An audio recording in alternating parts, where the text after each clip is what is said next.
오늘 우리에게 주신 하나님의 말씀입니다. 마가복음 7장 31절부터 35절까지의 말씀입니다. 예수께서 다시 두로 지방에서 나와 시돈을 지나고 데가볼리 지방을 통과하여 갈릴리 호수에 이르시매 사람들이 귀 먹고 말 덧없는 자를 데리고 예수께 나와 안수하여 주시기를 간구하거늘 예수께서 그 사람을 따로 데리고 무리를 떠나사 손가락을 그의 양 귀에 넣고 침을 뱉어 그의 혀에 손을 대시며 하늘을 우러러 탄식하시며 그에게 이르시되 에바다 하시니 이는 열리라는 뜻이라. 그의 귀가 열리고 혀가 맺힌 것이 곧 풀려 말이 분명하여졌더라. 아멘. 자리에 앉겠습니다. 하나님의 말씀입니다. 설교하기 전에 잠깐 기도합시다. 사랑으로 충만하신 하나님 감사합니다. 한 주간도 세상 가운데 살아갈 때에 하나님 마음을 아프게 하고 또 실망시킨 일들이 있다면 이 시간 회개합니다. 용서하여 주시고 오늘 예배를 통해 말씀을 통해 새로운 거듭남의 시간들이 되게 하시고 결단과 주님을 바라보는 시간 되게 하여 주시옵소서. 주시는 말씀 악한 것들에게 빼앗기지 않도록 지켜주시고 나에게 주신 말씀으로 양분 삼아 한 주간의 삶도 살아갈 수 있도록 도와주시옵소서. 한 영혼도 교회 마당만 밟고 돌아가는 영혼 없도록 인도하여 주시옵소서. 예수님의 이름으로 기도드립니다. 아멘. 자, 여러분 가끔 이런 경험을 우리가 할 때가 있습니다. 굉장히 중요한 전화를 기다리는 거예요. 저도 그런 경우들이 많이 있었는데 아주 중요하게 꼭 연락 받아야 되는. 요즘에 핸드폰이 있지만은 제가 어릴 때만 해더라도 삐삐도 나오기 전에는 집 전화밖에 없었거든요. 그러면 화장실도 못 가요. 종일 거기 붙어서 언제 전화 올까 기다리는 겁니다. 그런데 마치 연락이 왔습니다. 그런데 상대방은 뭐라고 상대방은 나에게 말을 하는데 전화로 안 들리는 거예요. 전화기가 목통인 겁니다. 그러면 어때요? 답답하니까 여보세요, 여보세요 하면서 계속 우리가 이제 부르게 되죠. 전화로. 그러면 상대방은 나보다 더 답답해요. 자기는 이야기를 하고 있는데 자꾸 여보세요, 여보세요 하니까 상대방도 답답한 거예요. 우리 이런 경우 많이 있을 겁니다. 즉 전화 연결은 되어 있는데 분명히 전화 연결은 되어 있는데 소통이 안 되는 거예요. 즉 연결된 단절의 상태가 있다라는 겁니다. 여러분 이 경험 다 있으실 겁니다. 제가 왜 이런 말씀을 드리냐면 우리가 뭐 길어야 100년이라고 하지만 인생을 살아가다 보면은 이럴 때가 있어요. 연결된 것 같은데 연결이 안 돼 있는 상태가 있다라는 거예요. 무슨 말입니까? 하나님과 연결되어 있는 것 같아. 늘 주님과 소통하는 것 같아. 말씀은 들리는 것 같은데 말씀 그렇지. 하나님의 말씀은 들리는 것 같은데 실제로는 아무것도 나에게 와닿지 않는 상태가 있다라는 겁니다. 오늘 그런 사람이 있으면 안 돼요. 연결은 되어 있는데 말씀이 안 들리는 거. 오늘 우리가 읽은 마가복음 7장에 보면은 바로 이런 사람이 한 사람 나옵니다. 귀가 먹고 귀가 안 들리고 말을 더듬는 사람이 나온다라는 거예요. 연결은 되어 있는데 사람들과 같이 더불어 살아가는데 단절된 상태. 이 사람의 인생은 막힌 인생이고 묶여있는 인생이다라고 성경은 기록하고 있습니다. 어떤 막힘이 있고 어떤 단절 묶임이 있었는가. 먼저는 사람들과 소통이 전혀 안 됩니다. 소통이 막힌 인생. 귀가 안 들리고 귀가 먹고 말을 더듬는다라는 것은 세상과의 단절을 의미하는 겁니다. 정확하게 내가 듣지 못하니까 제대로 표현하지도 못하고 또한 언제나 사람들에게 오해를 받고 게다가 자꾸 답답함만 쌓이는 거예요. 소통이 안 되는 겁니다. 단절되어 있기 때문이에요. 기가 막혀 있기 때문입니다. 뿐만 아니라 이 사람은 사회적으로도 아주 밀려난 인생, 아주 천대받고 사람들에게 무시받고 사람들에게 손가락질 받는 인생이었다라는 거예요. 지금은 괜찮은데 지금은 뭐 우리가 살아가는 세상이 그렇지는 않은데 이때 당시 이스라엘 사람들이 살 때 귀가 안 들린다라거나 말을 못한다, 장애가 있다. 그건 아주 사회에서 쓸모없는 사람으로 취급받았어요. 뭐 어디 취직을 할 수 있는 것도 아니고 사람들과 어울려서 교제할 수 있는 것도 아니고 경제 활동을 할 수 있는 것도 아니었습니다. 이런 사람들이 제일 하루 종일 많이 머무는 곳이 있었어요. 어딜 것 같아요? 시장 바닥입니다. 종일 시장 바닥에 나가서 구걸하고 다니는 거예요. 먹을 것이 있나 이러저리 다니면서 그 앞에 서서 냄새 맡고 있는 겁니다. 그것 말고는 할 수 있는 게 없는 거예요. 그러다가 운이 좋아서 누군가 먹을 걸 좀 주면 음식을 누가 남겨놓고 가면 그거 주워 먹는 거예요. 장애를 가졌다라는 것은 하나님께 저 사람 장애가 있어. 아, 저 사람 하나님께 저주받은 사람이야. 그런 죄의 결과라는 인식이 있었기 때문에 언제나 사람들에게 천대받고 학대받고 밀침을 받고 손가락질도 안 하고 침을 뱉어버리고 이 사람이 할 수 있는 거는 시장 바닥에 종일 돌아다니면서 먹을 것 없나 이렇게 다니는 것밖에 없다라는 겁니다. 완전히 사회적으로 고립된 인생이고 사회적으로 밀려난 인생이었죠. 그러니까 어때요? 마음속에 말은 못하지만 마음속으로는 깊은 절망감이 있었다라는 거예요. 말을 여러분 더듬는 사람 보셨어요? 저 초등학교 때 저희 반에 말 더듬는 애들이 있었거든요. 요즘에는 없는 것 같아요. 이 말 더듬는다라는 게 발음의 문제가 아닙니다, 여러분. 분명히 이 사람은 말하려고 하다가도 포기한 적이 많이 있었을 것이고 사람들이 야 저거 봐 하면서 비웃으니까 답답해한 경우도 분명히 있었을 거예요. 게다가 점점 그러다 보니까 자신감이 떨어지고 사람들이 자꾸 말을 더듬는 걸 비웃으니까 말하는 것을 멈추는 습관도 있었을 거예요. 그러니까 차라리 말을 안 해야 되겠다. 결국은 속에 할 말은 많은데 꺼내놓지는 못하는 상태. 사람들과 연결은 되어 있는데 단절된 상태. 답답함과 분노와 포기와 체념의 인생을 이 사람이 살았다라는 겁니다.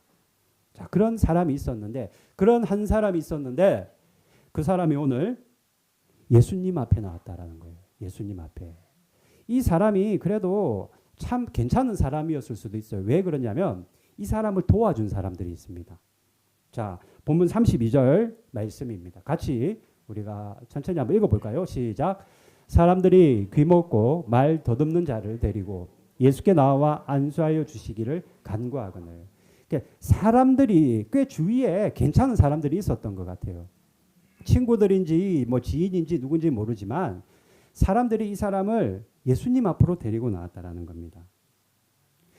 주변의 사람들이 도와주지 않으면 예수님이 어디 있는지도 몰랐을 것이고 예수님 앞에 나간다 한들 말을 할 수도 없었을 겁니다. 그런데 그런 자가 사람들의 도움으로 예수님을 만나게 되었다. 예수님 앞에 나오게 되었다. 그런데 예수님이 자기 앞에 나오니 말 더듬고 기먹은 자를 가만히 이렇게 쳐다보고 있다가 예수님이 쳐다보고 있다가 따라와 어디로 데리고 가는 거예요. 33절 말씀 읽어봅시다. 시작. 예수께서 그 사람을 따로 데리고 우리를 떠나사 손가락을 그의 양귀에 놓고 침을 뱉어 그의 혀에 손을 대시며 예수께서 그 사람을 따로 데리고 당신만 따라와 그리고 무리를 떠나서 한적한 곳으로 가셔서 아주 이상한 행동을 하셨다라는 겁니다. 자, 퀴즈. 왜 예수님이 이 사람을 데리고 외딴 곳으로 갔을까요? 이유가 있을 거 아니에요. 왜? 제가 늘 말하는 것처럼 성경을 읽을 때 궁금하면 항상 왜 그렇지? 라고 의문을 가져야 돼요. 왜? 그 자리에서 하면 되지. 왜 이 사람을 데리고 한적한 곳으로 가셨는가? 다름이 아니에요. 야, 너가 정말 인생이 힘든 인생을 살고 있구나. 정말로 너 아팠겠구나. 마음이 참 많이 무너졌겠구나. 개인적으로 이 사람과 1대1로 만나서 위로해 주시고 격려해 주시고 보듬어 주시려고 예수님이 나를 따라오렴 한적한 곳에서 만났다라는 겁니다. 그리고 34절 말씀 같이 있습니다. 시작. 하늘을 우러러 탄식하시며 그에게 이르시되 에바다 하시니 이는 열리라는 뜻이라. 하늘을 향해서 하나님이 갑자기 하나님을 향해 예수께서 에바다라고 외칠 때에 자 35절도 있습니다. 시작. 그의 귀가 열리고 혀가 맺힌 것이고 풀려 말이 분명하여 졌더라. 예수께서 에바다라고 하늘을 향해 외치는 그 순간 물론 침을 묻혀서 만지긴 하셨지만 예수님을 만난 이 사람이 막혀있던 귀가 열리고 묶여있던 혀가 풀렸다라고 말하고 있는데 이것을 우리는 따라합시다. 에바다의 축복. 에바다의 축복입니다. 제가 따라합시다 하면 따라해야 돼요. 그래 내 말씀이 되는 거예요. 다시 합시다. 에바다의 축복. 막혀있고 묶여있고 철저하게 고립되고 연결되어 있는 것 같지만 사람들과 단절된 상태에 살았던 철저하게 외로운 인생을 살았던 이 사람이 예수님을 만나자 그 모든 것들이 열리게 되었고 풀리게 되었다. 이것이 에바다의 축복이다라는 겁니다.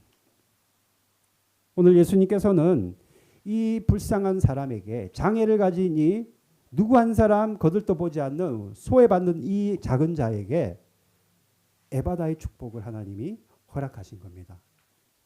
자, 그렇다면 이 말씀이 오늘 26년도를 살아가는 저와 여러분에게 주는 하나님의 메시지는 무엇인가? 우리 역시 장애는 없지만 내 인생에 막힘이 있고 내 인생에 묶임이 있을 때가 있다라는 거예요. 어젯밤에 여러분들 가운데는 밤이 새도록 천정만 쳐다보다가 한숨만 푹푹 쉬다가 이 자리에 나온 분도 있을 수 있는 겁니다. 설령 오늘 이 자리에 그런 분이 없다 할지라도 잠은 자려고 누웠는데 어때요? 천정만 쳐다보고 밤을 새운 기억이 여러분들 분명히 있을 거예요. 눈물이 안 나올 때도 있을 겁니다. 즉, 내 인생에 꽁꽁 막히고 아주 강하게 묶인 일들을 만날 때가 우리가 있다라는 거예요. 가령 예를 들면 귀가 막힐 때가 있어요. 귀 막히는 이게 아니라 귀가 막힐 때가 있다라는 거예요. 여러분, 말씀 들어도 감동이 없고요. 설교의 자리에 앉아도 은혜가 없을 때가 있습니다. 왜 그래요? 내 귀가 막혀 있기 때문이에요. 누가 조언을 해도요, 마음에 들어오지 않습니다. 기분만 나빠요. 왜요? 이미 내 생각이 꽉 차 있기 때문이에요. 소리는 들리는데 의미는 들어오지 않습니다. 내 귀가 막혀 있기 때문이에요. 우리 가운데 저도 그래요. 저도 아주 누가 이렇게 설교를 하면은 앉아서 존 적도 많이 있습니다. 아주 부끄러운 고백이지만. 왜요? 안 들어오는 거예요, 귀에. 무슨 말 했는지를 모르겠는 거예요. 나중에 자리에서 일어나면은. 소리는 들리는데 연결은 되어 있는 것 같은데 그 자리에 내가 앉아 있는데 단절되어 있는 거예요. 귀가 막혀 있으니까. 설교를 아무리 정말로 인류 강사가 와서 기라성 같은 목사님이 와서 말을 해도 내 귀가 막혀 있으면 안 들려요, 여러분. 전혀 1도 은혜가 안 됩니다. 또한 우리 혀가 묶일 때가 있어요. 혀가 묶일 때는 언제냐면은 가령 이런 겁니다. 용서합니다. 사랑합니다. 미안합니다. 이 말이 안 나올 때가 있어요. 내가 분명 잘못한 건 맞아. 그런데 미안합니다 이 말이 안 나와요. 마음속으로 내가 분명히 이 사람을 사랑하고 있는데 사랑합니다 말이 안 나올 때가 있다고요. 왜 그렇습니까? 내 혀가 묶여 있기 때문이에요. 장애를 가지고 있는 이 사람과 같이 기가 막혀 있고 혀가 묶여 있으면요, 미안합니다, 용서해 주세요 이런 말 안 나옵니다. 그런 겁니다. 믿음을 고백을 해야 되는데 떨어지지 않고요. 가장 큰 특징은 여러분 그런 경험 있을 거예요. 기도가 안 나와요. 기도 안 됩니다. 왜요? 내 혀가 묶여 있기 때문이에요. 속에는 있는데 밖으로 이게 나오지를 못하는 겁니다. 사람들 앞에서 내가 팩트, 진실을 말하지도 못해요. 혀가 묶여 있기 때문이에요. 우리가 어떻게 보면은 지금 영적 장애를 가지고 있는 분들이 있을 수도 있어요. 눈에 보이는 장애가 아니라 영적인 기가 막혀서 설교를 들어도 단 1%도 은혜가 안 되고 그냥 시간만 때우다 갈 수도 있을 뿐만 아니라 혀가 묶여 있으니까 사랑합니다, 미안합니다 그 말조차도 하지 못할 때가 있다라는 겁니다. 뿐만 아니라 관계가 막힐 때도 있어요. 공동체 안에서 상처를 받아서 사람을 피하는 경우들이 다반사입니다. 여러분, 가족과 가족 간에도요. 가족이란 끈으로 연결되어 있지만 단절되는 경우가 있어요. 가족 간에도요. 오해가 쌓이는데 풀지 못할 때가 있다라는 겁니다. 그러다 보면 어떻게 돼요? 혼자 있는 시간이 점점 늘어나는 거예요. 왜요? 사람들과의 관계가 꽉 막혀 있으니까. 그 관계가 뚫리지 않고는 그냥 혼자 있는 게 편한 거예요. 마지막으로 또 한 가지, 감정이 묶일 때도 있습니다. 혀가 묶이듯이 우리 감정이 묶일 때가 있다고요. 주로 분노가 쌓여 있어. 화병 걸린다고 하잖아요. 분노가 쌓여 있습니다. 그러다 보면은 용서 절대 안 돼요. 저 사람만큼은 용서할 수 없어. 이 세상에서 가장 큰 독약이, 가장 맹독 중에 맹독이 미워하는 마음이라고 과학자들은 얘기하는데, 용서가 되지 않고 그러다 보니 비교하게 되고 사람들과 열등감에 빠지게 되고 기쁨이라는 것은 사라지고 없고 내 안에 무력감과 바닥난 자존감만 가지고 살아가는 것. 감정이 묶일 때도 있다는 거예요. 우리 인간 사이에 일어나는 수많은 문제들이 이 네 가지 큰 카테고리 안에 대부분 다 들어갑니다, 여러분. 그래서 영적인 장애를 가지고 살아갈 때가 너무나도 많이 있다는 거예요. 그러면 어떻게 합니까? 어떻게 해야 되겠어요, 여러분? 오늘 예수님을 만나서 에바다의 축복을 받았던 이 장애인과 같이 우리 역시 동일하게 예수님 앞에 나가야만 돼요. 여러분, 예수님 앞에 나가야만 합니다. 억지로라도 정말 힘을 짜내서라도 내가 죽을 것 같다면 그 죽기 전에 남아있는 조금의 힘을 짜내서라도 주님 앞에 그때는 정말로 나가야 될 때예요. 그래서 정말로 주님을 만나야 됩니다. 우리 인생의 막힘과 묶임을 해결해 주실 수 있고 풀 수 있고 뚫어줄 수 있는 분은 예수님밖에 없습니다, 여러분.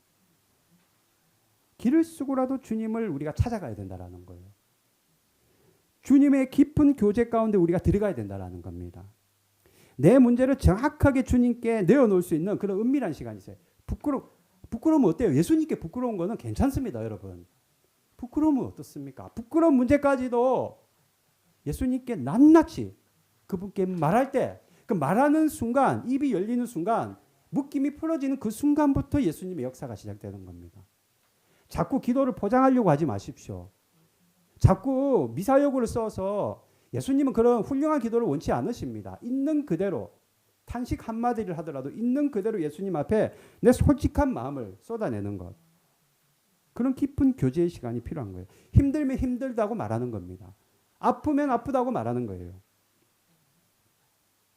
예수님이 이 장애를 가진 사람을 한적한 곳으로 데리고 가서 개인적으로 1대1로 깊은 만남을 가지셨는데 마찬가지라는 거예요.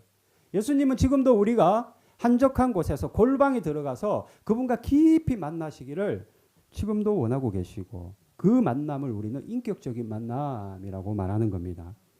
우리가 예수님을 정말로 살아계신 예수님을 우리가 정말로 만날 수만 있다면 우리 인생이 어떤 묶임이 있고 어떤 막힘이 있고 또한 어떤 어려움이 있다 할지라도 반드시 바다의 축복 열어주시고 풀어주시는 축복을 우리가 누리게 되는 겁니다. 이것은 강 목사의 이야기가 아니라 일방적인 주장이 아니라 마가복음 7장을 통해 우리에게 주시는 전지전능하신 하나님의 약속이라는 겁니다, 여러분.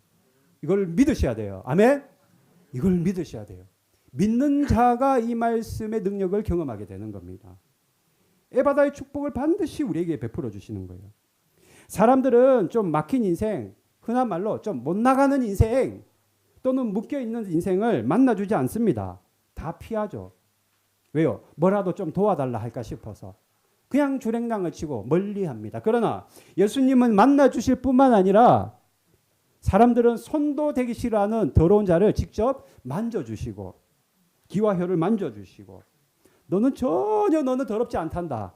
내가 너를 사랑한다. 잘 왔다. 그래 내가 너를 기다려서 잘 왔다. 우리 주님께서 우리에게 말씀하시는 거예요. 이걸 우리가 믿고 고백하고 받아들여야 되는 거예요. 성경 속에 보면 혀가 둔한 사람이 있었습니다. 누굴까요? 모세입니다. 모세는 이스라엘의 위대한 지도자이고 용도자이지만 말을 잘 못하는 사람이었어요. 처음에 하나님이 모세를 불렀을 때 모세가 대뜸 하나님께 했다는 말이 뭐예요? 나는 말 잘 못합니다, 하나님. 입이 둔한 자입니다. 라고 말했습니다.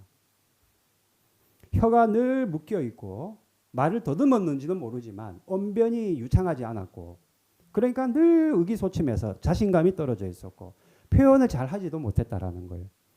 그런 그를 하나님이 지도자로 세우신다고 하니까 세상에 깜짝 놀란 겁니다. 지도자 될 수 없다라고 손사래를 친 거예요. 그런데 어때요? 그런 모세가 하나님을 만나고 나서는 완전히 바뀌어 버렸어요. 백성을 이끄는 위대한 그런 인도자가 되었고 평생에 하나님의 말씀을 전하는 복음 증거자가 되었다라는 거예요. 하나님을 만나기만 한다면 둔한 입도 사명으로 쓰임 받는 겁니다. 그러므로 여러분 내 인생이 왜 이렇게 막혀 있지? 내 인생이 왜 이렇게 묶여 있지라고 한탄하지 말고 내가 주님 앞에 나가야 되겠다. 그래서 정말로 힘을 짜내서라도 주 앞에 나갈 수 있기를 바랍니다. 아멘. 주 앞에 나가야 돼요. 나가야 돼요. 그러면 주님을 우리가 만나기만 한다면은 반드시 우리에게 에바다의 축복, 열릴지어다, 풀릴지어다 이 축복을 주께서 내려주시는 거예요.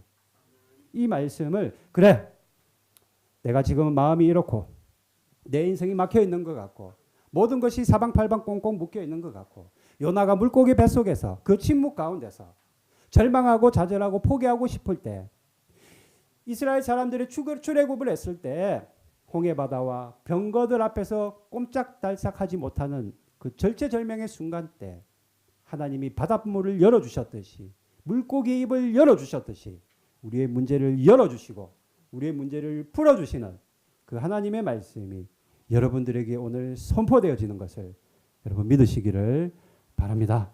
이게 내 말씀이다. 나에게 주시는 말씀이다. 나는 그런 존재다. 이게 복음의 프라이드를 가지고 살아야 돼요. 그러면 주님 앞에 나가라고 하는데 주님을 만나라고 하는데 어떻게 만날 것인가? 따라합시다. 독대하는 기도. 독대하는 기도로 주님을 만나야 돼요. 이게 굉장히 중요한 겁니다, 여러분. 독대한다는 건 뭐예요? 1대1로 주님을 만난다는 겁니다. 세상에서 수많은 소리를 우리가 듣고 살아가잖아요. 그 잠깐 내려놓으십시오. 사람들 나한테 하는 말 그거 잠깐 내려놓자고요. 우리가 내려놓고 잠시 모든 세상 소리와 사람의 소리를 올 수도 시켜놓고 오롯이 주님 앞에 나가 독대하는 거예요. 독대한다는 것은 1대1로 주님 앞에 앉는 겁니다. 여러분 그 캐나다인가요? 호주인가요? 활동하시는 지현호라는 선교사님이 계세요. 광야학교, 긍휼학교라는 책을 쓰신 분인데 한국에서는 요즘에 좀 그분이 많이 이렇게 이름이 알려지시는 분인데 제가 저희 아내와 함께 그분과 이틀 동안을 아주 그냥 잠자는 시간 빼고 착 붙어 다닌 적이 있어요. 교제를 한 시간이 있었습니다. 얼마 전에. 그래서 나리타 공항에 그분을 픽업하기 위해서 라이딩을 갔는데 차를 모시고 이제 그분을 차를 태워서 함께 이제 장소를 이동을 하는데 그 사람이 저한테 이러는 거예요. 날 처음 봤잖아요. 근데 그날 대뜸 한다는 말이 제가 선교사님 좀 독대하는 시간을 가졌으면 좋겠어요. 이러는 거예요. 나한테. 뭘 안다고 자기가. 뭘 안다고 나에 대해서. 이름밖에 모르면서. 대부분 이럽니다. 보니까 선교사님 교회를 위해서 성도들을 위해서 참 기도를 많이 하시네요. 이러더라고요. 그러면서 하신다는 말씀이 하지만 그런 중보 기도도 좋지만 개인적으로 강용준이라는 그 선교사님의 그 개인 한 사람으로서 그냥 성도들에 대한 기도하지 말고 교회에 대해서 기도하지 말고 그냥 주님 앞에 나가서 1대1로 앉아서 그냥 독대하는 시간을 한번 가져보면 어떨까요? 말을 하는 겁니다. 그 말을 딱 듣고 제가 가만히 생각해 보니까 정말 그래요. 제가 새벽 이 자리에 앉아서 기도하면은요, 늘 저에 대해서 하는 기도는 뭐 저에게 뭐 건강을 달라든지 뭐 저를 갖다가 뭐 어떻게 해달라든지 그런 기도는 별 생각이 안 나요. 해본 적이 없는 것 같아요. 어떻게 해서든지 여러분들 죄송하지만 여러분들 한 사람 한 사람 제가 떠올리면서 기도를 한다고요. 그러다 보면 한두 시간 그냥 가는 거예요. 그러면 기도 끝나는 거예요. 그런데 가만히 보니까 그 얘기 듣고 보니까 개인적으로 내가 주님과 그 독대하는 조용한 시간이 전혀 없는 겁니다. 조용하게 내가 주님 앞에 앉아서 그냥 바라만 보고 있는 기도. 말 안 하더라도 뭐 이것 주세요 저것 주세요 말하지 말고 그냥 앉아만 있고 그냥 바라만 보는 것. 다른 말로 이걸 침묵 기도라고 말합니다. 우리에게 정말로 여러분 필요한 시간이 때로는 주세요 주세요 주세요가 아니라 이런 조용히 바라보는 독대하는 기도. 이게 우리에게 너무나도 필요하다라는 거예요. 그냥 앉아만 있는 겁니다. 어떻게 하면 우리가 주님을 깊이 만날 수 있을까? 첫 번째, 여러분 독대하는 기도로 우리가 주님을 깊게 만날 수 있습니다. 한 주간 동안 여러분 기도하실 때 할 말이 없다면은 물론 많이 있겠지만 할 말이 많다 할지라도 그저 주님 앞에 앉아서 그 자리에 그냥 무릎 꿇고 앉아 있는 그 자체, 그냥 조용히 주님의 음성에 귀를 기울이는 그 자체, 1대1로 독대하는 시간을 가지기를 바랍니다. 그래서 정말 주님을 깊이 만나기를 바라요. 또 한 가지 따라합시다. 말씀 묵상을 통해 만난다. 독대하는 기도로 주님을 깊이 만나고 두 번째는 말씀 묵상을 통해 주님 만날 수 있습니다. 1800년대 19세기 영국의 찰스 스펄전 목사님 여러분 아실 겁니다. 탁월한 설교자, 강해 설교의 대가. 그의 설교는 누구도 따라가지 못한다. 한 번에 1000명 이상이 모여서 회개를 하고 말씀으로 은혜 받았다고 하는데, 그런데 이 스펄전 목사님이 여러분 그거 아세요? 아주 지독한 우울증 환자였습니다. 우울증도 조금 우울증이 아니라 아주 중증 우울증이었어요. 게다가 절망감에 늘 시달렸다라는 거예요. 그 설교는 그렇게 잘하고 은혜를 많이 나누어 주면서 왜 본인은 정작 그렇게 깊은 우울증에 빠졌는가 보니까 설교만 하고 나면 무너지는 거예요. 무슨 말이냐? 말은 잘하네 이거 있잖아요. 말은 탁월해. 그런데 정작 본인은 설교한 대로 살아가지를 못하니까 늘 절망하고 좌절하고 실망하고 내 같은 게 무슨 설교를 하겠어. 이 말이 무슨 의미가 있겠어 하며 스스로를 자책하다 보니까 깊은 우울증이 걸렸다라는 겁니다. 사람들 앞에서는 언제나 밝고 당당했지만 혼자 있을 때는 늘 어둠에 빠졌고, 스펄전 목사님이 그래서 엄청난 골초였어요. 여러분 담배를 그렇게 많이 태웠다라고요. 그런데 이 스펄전 목사님이 한날 이렇게 고백합니다. 나는 수없이 많은 설교를 했지만 내 마음은 자주 막혀 있었다. 막혀 있었대요. 그런데 스펄전 목사님이 붙잡은 것은 딱 하나였습니다. 하나님의 말씀을 붙잡고 묵상하는 거였어요. 묵상. 그리고 하나님의 말씀을 붙잡고 깊이 묵상할 때, 묵상한다라는 건 곱씹어보고 이리 굴러보고 저리 굴러보고 말씀을 계속 가지고 놀아보는 거예요. 묵상할 때 내면이 조금씩 닫혀있던 마음의 문이 열리고 다시 일어날 수 있는 힘을 얻게 되었다. 위대한 설교자로서의 사명을 감당할 수 있었다라는 거예요. 그리고 스펄전 목사님이 아주 유명한 말을 남겼습니다. 성경을 피상적으로 읽지 말고 그 안에 잠겨라라는 아주 유명한 말을 했습니다. 말씀을 붙잡고 깊이 묵상할 때 막혀있던 우리의 마음이 뻥 뚫리는 하나님의 그 에바다의 축복을 우리가 누리게 되는 겁니다. 거짓말하지 마세요. 아니요. 해보고 판단하세요. 하나님을 1대1로 깊이 독대하고 하나님의 말씀을 한번 묵상해 보십시오. 반드시 주님을 우리가 깊게 만나게 되고 막힌 것이 열리고 묶인 것이 풀리는 에바다의 축복이 임하는 겁니다. 오늘 말씀 정리합니다. 오늘 장애를 가진 한 사람, 육신의 장애를 가진 한 사람을 통해 우리는 영적 장애를 가진 우리의 모습을 볼 때가 있습니다. 말씀을 듣는 귀가 막히고 사랑합니다, 용서합니다 말해야 되는 혀가 묶여 있고, 그래서 주님 앞에 나가지 못하고 있는 우리의 모습을 볼 때가 있는데, 오늘 주께서 나를 깊이 만나는 자들, 내 앞에 나오는 자들에게는 막힌 것이 열리고 묶인 것이 풀리는 에바다의 축복을 주신다 말씀하십니다. 그렇다면 여러분 인생에 막힌 것, 묶인 것 주님 앞에 나아가 말씀드리기를 바라고 독대하기를 바라고, 그로 말미암아 에바다의 축복을 누리는 여러분이 되시기를 주님의 이름으로 축복합니다. 찬양합시다.